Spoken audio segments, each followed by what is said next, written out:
بسم الله الرحمن الرحيم. السلام عليكم ورحمة الله وبركاته.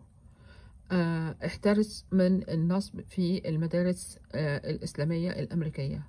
إزاي؟ المدارس طبعا كل مدرسة هنا لازم يكون عندها رخصة، والمدرسين واحدة واحدة لازم يبقى عندهم برضو رخصة.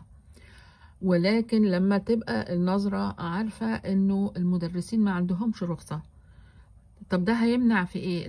هيضر في ايه بقى؟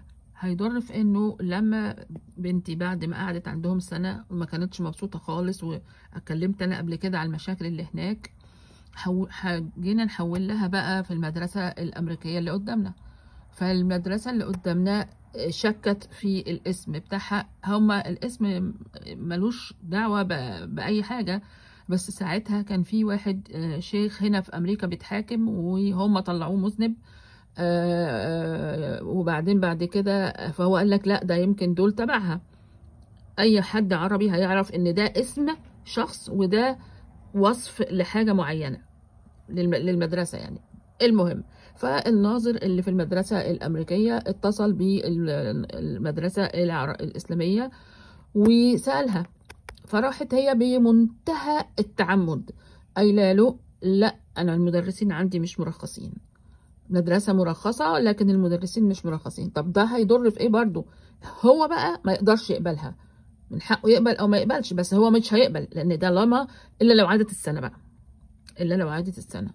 فيعني شوف هي عاملة ايه، متعمدة ان هي، هو طبعا كان ممكن ما يصدقهاش برضو لو هي كذبت وقالت له لا المدرسين كلهم مرخصين، ممكن كان يدور وراها، يعني المعلومات دي موجودة في البتاع.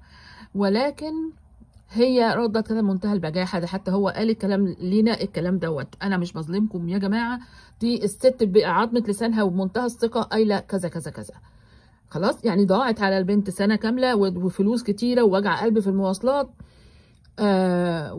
وبعدين حصل دوت.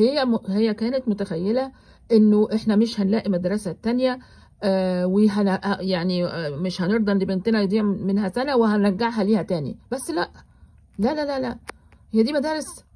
هو دي اخلاق اللي بيتعلموها؟ ده كله احفظ سمع احفظ سمع. المهم يعني، فبعد كده يعني بالصدفة البحتة لقينا مدرسة تانية أمريكية جنبنا، بس كانت مدرسة كاثوليكية، مش فارق معانا بصراحة.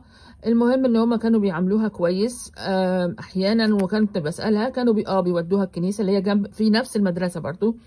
طبعا هي كانت صغيرة جدا، 5 سنين بس، فمش يعني لو سألت أي سؤال أنا ما عندهاش أي مانع تسألني وأنا بقول لها. فعلا بتسألني وأنا بقول لها حاجات بتكون غريبة فعلا علينا، على اساس انها هتقعد سنه، وقعدت السنه، وبعد كده الراجل اللي هو بتاع المدرسه اللي قدام البيت ده وافق زي الجزمه القديمه وخلصنا. ولكن يعني ليه الضرر ده وليه الاذى ده؟ مدرسه اسلاميه ايه وانت بتبدايها بالنصب يعني؟ ماشي، ربنا يهدينا. هي مشيت والحمد لله، معرفش المدرسه قفلت بقى ولا ايه، بس يعني ده هو ده اللي ماشي عندهم يعني. ربنا يحفظنا جميعا.